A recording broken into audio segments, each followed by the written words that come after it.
नमस्ते नमस्कार साथियों, आप सभी का स्वागत है आपके अपने YouTube channel Harish Kumar classes पे। साथियों, आज हम लोग कक्षा 10 के साइंस के प्रीवियस ईयर का क्लास 2 करेंगे। जैसा कि आपको पता होगा कि हम लोगों ने कल क्लास 1 को कंप्लीट किया था। आज हम लोग क्लास 2 पर बढ़ते हैं। चलिए साथियों, विलंब न करते हुए अपने प्रश्न नंबर 1 पे चलते हैं।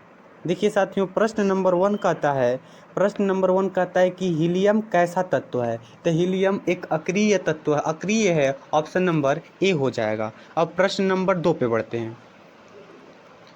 प्रश्न नंबर 2 है कि जल में हाइड्रोजन तथा ऑक्सीजन की परमाणु संख्याओं का अनुपात है। तो जल में परमाणु संख्याओं का, हाइड्रोजन तथा ऑक्सीजन के परमाणु संख्याओं का अनुपात 2:1 हो जाएगा। ऑप्शन नंबर ए हो जाएगा। अब प्रश्न नंबर 3 पे चलते हैं। प्रश्न नंबर 3 कहता है कि आवर्त सारणी में कितने आवर्त हैं। तो आवर्त सारणी में 7 आवर्त होते हैं। ऑप्शन नंबर ए हो जाएगा। ये सारे ऐसे क्वेश्चन है जिसको बिहार बोर्ड ने बार बार पूछता है और हम आशा करते हैं कि आपके आगामी परीक्षा 2025 में इस सब प्रश्नों का रिपीटेशन जरूर होगा साथियों।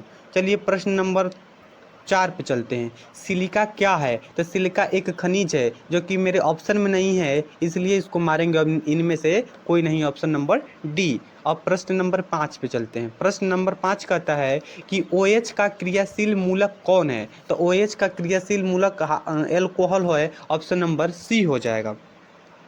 प्रश्न नंबर 6 पे चलते हैं। प्रश्न नंबर 6 कहता है कि प्रकृति में ऑक्सीजन का संतुलन कैसे बना रहता है। तो प्रकाश संश्लेषण क्रिया के द्वारा प्रकृति में ऑक्सीजन का संतुलन बना रहता है साथियों।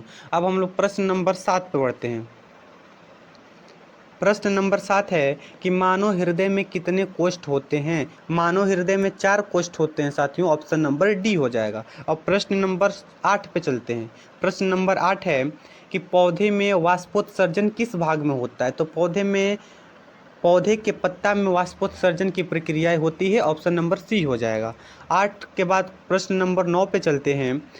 कहता है कि कृत्रिम वृक्क किन अपशिष्ट उत्पादों को रुधिर से अपवहन द्वारा पृथक करता है।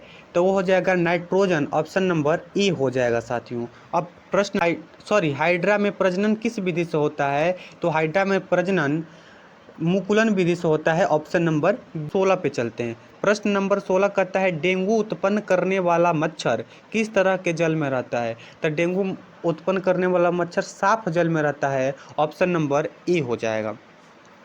प्रश्न नंबर 17 पे चलते हैं। निम्नलिखित में से कौन बायोगैस ईंधन का स्रोत नहीं है। तो यह जो है नाभिकीय